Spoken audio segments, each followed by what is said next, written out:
โดยกับสบายดีและสวัสดีเด้อพ่อแม่พี่น้องเบิดสุขุสุขคนมาพบมาพอกับซาเลมน้อยมื้อนี้กันยังอยู่เฮือนคือเก่าพี่น้องมื้อเช้านี่ไปหาเฮ็ดพี่น้องก็ว่าพามีแต่มันได้บ่หลายพี่น้องส่วนหลายมันเน่าพี่น้องมันฝนตกหลายมื้อแล้วมันอยากเน่าอย่างน่ะก็เลยว่าพากันออกมาแล้วแต่หาเฮ็ดก็ได้พุ่นละน้อยก็เลยว่าบ่ได้ถ่ายคลิปพี่น้องเอ้ยอะไรบ่หลายแต่ไปพ่อเขาหายได้ป่าเขาก็ได้อยู่ เขาได้ก่อนเลยเพราะว่ามันแต่ดอกบานพี่น้องเห็นแต่น้องไผ่มันส่งมาให้เบิ่งอยู่พุ่นนะพุ่นได้อยู่พี่น้องทางนั้นนะแต่แถวนี้นะบ่มีพี่น้องก็เลยว่าออกมาเฮ็ดเวียกอยู่เฮือนก่อนทางป่าข้างหัวนี่แหละแต่ละปีก็ทางทุกปีพี่น้องเพราะว่าเพิ่นบ่ทันมาอยู่บ่ได้บ่มีแนวตัดกับสลายมีแต่ทางเอาพี่น้องยืมน้ำหมู่กับพระเจ้าบ่ว่างเทื่อนี้ก็เลยว่าทางเอาเองทวิตวชิทายืมจักมาตัดมือมันเด็ดพระเจ้าผัดจักผัดเขาเอาไปทางอื่นนะเขายืมไปทางอื่นของหมู่ใส่เล็มน้อยก็เลยว่าสีทางเอาสีถ่ายพี่น้องเบิ่งอยู่เฮือนอยู่ซานเห็ดเวียกนี่แหละพี่น้องเลยอยู่เฮือนคือเก่ามันวานนี้ก็เห็ดบ่อในแดงอยู่เฮือนมันนี่ก็ทางป่าก่อนพี่น้องคนบ่ตกก็มืดครึ้มอยู่คือเก่าพี่น้องเลยแต่ว่ามีเบิ่งในโทรศัพท์นะมีฝนอยู่พี่น้องแต่บ่ฮู้สิตกหรือบ่เบิ่งลงเบิ่งไปพี่น้องไปทางป่าก่อนบัดนี้โดยพี่น้องทางเพราะมันหมูบลงนี่แหละพี่น้องไว้เพราะว่ามันหกแห้งทางออกจาก2-3 เมตรนี่แหละพี่น้องจากหัววางนี่ก็ยัดงัวเข่ามาทางข้างนี่ก็อัดไว้ก่อนเราสิหากลางไม้มาอัดไว้ทางเป็นแล้วไปชุดหัวมันเป็นแล้วเป็นแล้วเก่าที่ซาเล็บน้อยทางแต่ละเถื่อเลยมันโป่งขึ้นพี่น้องหญ้านะ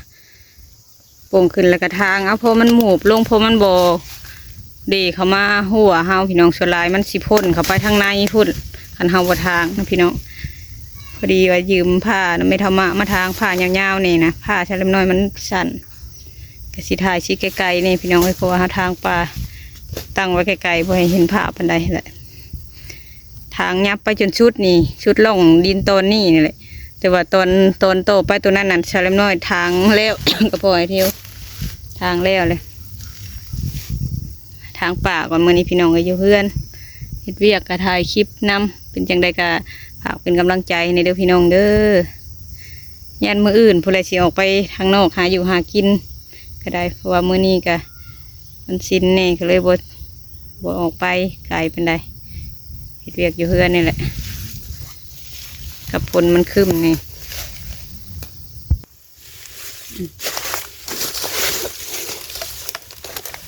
ทางปากเจ้าไปเสียบเป็นสั่นเลยทางเพราะมันบ่เข้าหัวปันไดเห็นเนาะลงไว้หลายก็มันสิปืนเข้าหัวเอาเอง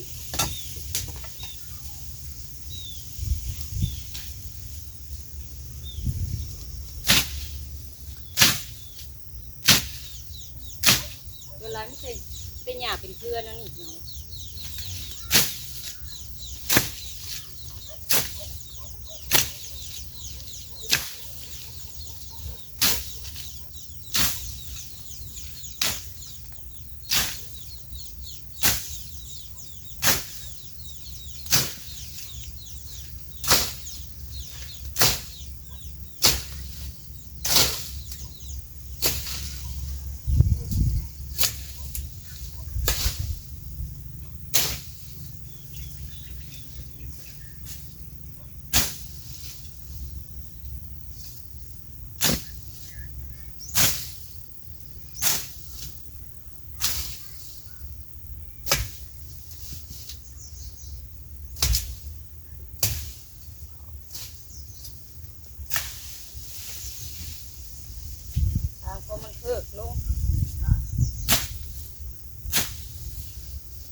างคนละครึ่งพี่น้อยเปลี่ยนกันทางก็พอไอเทลคนละครึ่งเจ้าหน้าก็สุดเลยพี่น้องทางออกเลี้ยวมากกับโล่งเป็นนี่แต่ว่าบ่ให้งัวเข่าพี่น้องทางนี้ตันไว้ทางหัวนี่ทางหัวพี่น้องให้มันเป็นอย่างน้อยบ่เป็นจนว่าเกี้ยงกาให้มันหมูบลงอะไรพี่น้องทางทุกปีจนกว่าผู้เจ้าผุนสิมาอยู่เพื่อแหละ มันหกเติบหนึ่งได้พี่น้องผู้ตอนเดียวนี่แหละพี่น้องสายหันกับภาคเบื้องนั่นกับภาคตอนนี้ไปกับฮอดอีกตอนหนึ่งเลยจังฮอดเพื่อนตุ๊กฮอดเพื่อนไม่น้องโซ่ตัวนี้มันพาแต่ตอนนี้แหละเขาเจ้าบ่ได้มาอยู่ตอนแปะเพื่อนไม่น้องโซ่กะเขาเจ้าตั้งเสาไว้แล้วพี่น้องเลยแต่มันกระโบหกปันใด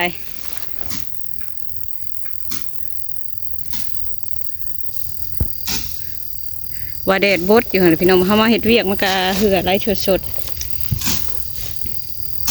คันกกหญ้าคิวนะใครเนี่ยพี่น้องประเภทหญ้าเครือแนวนี้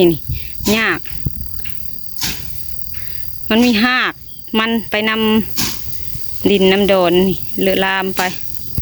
บ่คือหญ้ากกเทินกกหญ้าคิวกกสาบเสือได้พี่น้องมันตัดง่ายมันกกมันอ่อนเครือนี่ตัดยากนอกจากเอาเกี่ยวหรือว่าจับตัดเลย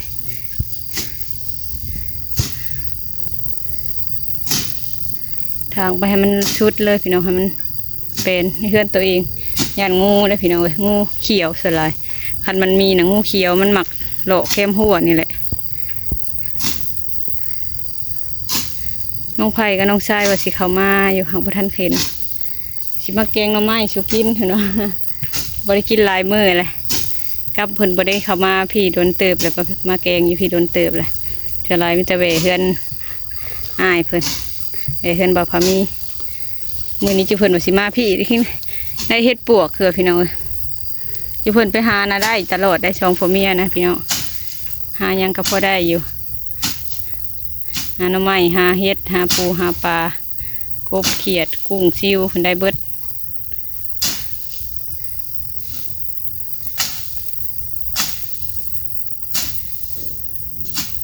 กับเห็ดตูบลุงเพิ่นยังแต่ยังสิเกาะตูบทั้งหน้าอีกน้อยหนึ่งพอได้ไว้ดังพื้นดังไผ่ยังบ่ทันมีเวลาเห็ดช่วงไอ้เห็ดออกไปหาเห็ดพี่น้องพอได้กินเขาซื้อเขากระเพงพี่น้องหามากินเองได้เรือกระคายน้ำอะไรใกล้ชิสุดเลยพี่น้องทางในกับมีแต่เครือมันตัดออกแล้วกระเพงอีกได้พี่น้องนี่อย่างว่ามันเป็นหัวจังขวัดบัดเดียวแดดเลยได้บัดนี่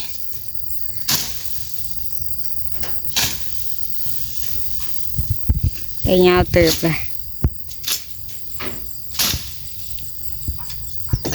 ก็ขี้มินก็บักใหญ่เลี้ยวมากกับเป็นโล่งๆนี่พี่น้องเขาเลี้ยวมาแต่หัวแต่นายเฮือนเขาเองกับรู้สึกว่าเป็นหูเป็นตาเนี่ยพี่น้องเลยคันเฮาบทางมันกระหกทางขวามันลงอะไรพี่น้องอย่างน้อยกะเป็นหูเป็นตาถึงสีโบถึงขั้นว่ามันสีดับพยายามมันดอกพี่น้องเพราะมันเป็นเล็กน้อยไปใกล้สีชุดเลย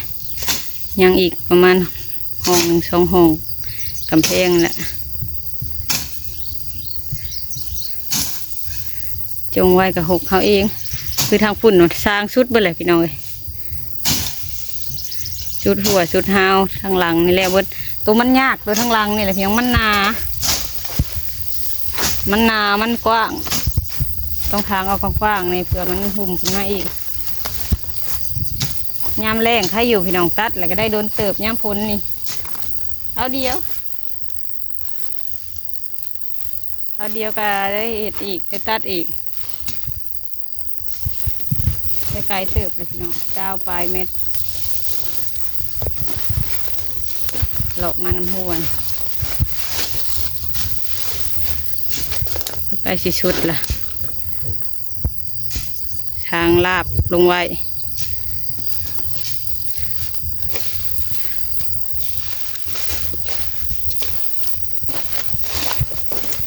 มันหานาทีนะพี่น้องงามที่ได้มึงนี่บริเก็บลวก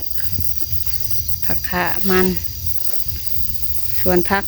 อันนี้บ่อในแดงเห็ดว่านนี่จังหน่อยมันกระเพาะพี่น้องเพราะว่ามันเรือบ่ลายพอได้ใส่เล็มน้อยเลี้ยงใส่ถังไว้มันเรือบ่ลายจังหน่อยมันกระเพาะเต็มนี่คือกันพี่น้องเลยส่วนกับบ่ทันในแปลงพักเดี๋ยวพี่น้องบ่เป็นหญ้าได้นะพักเบิดแถวนะมันปนกันอยู่พักก็มาแต่น้ำเบยตุกมาปลูกไว้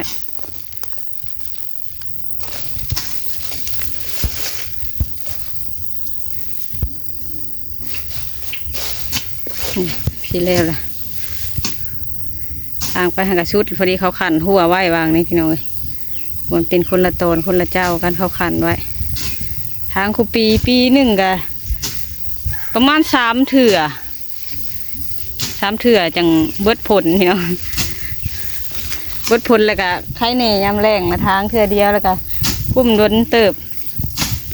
มันก็บสุขึ้นไปได้ยำแรง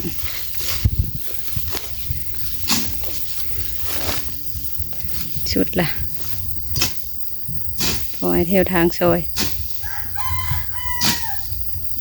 อย่าตกกับไข่น้องพี่น้องมือนี้ฝนกะว่ามันสิไข่เน่มือนี้ชุดเลยพี่น้องไปทางไปกันเพิ่งออกสีกว้างๆออกแต่มันกกเทินกกหญ้าคิวแล้วมันพันง่ายมันกกหญ้านี่คือโดนทางนี้หญ้านี่นะพันหญ้าเสียงเขาเปิดเพลงทางป่าก็แล้วเลยพี่น้องพอเที่ยวทางซอยทางคนละครึ่งแบ่งกันทางคนละครึ่งพี่น้อง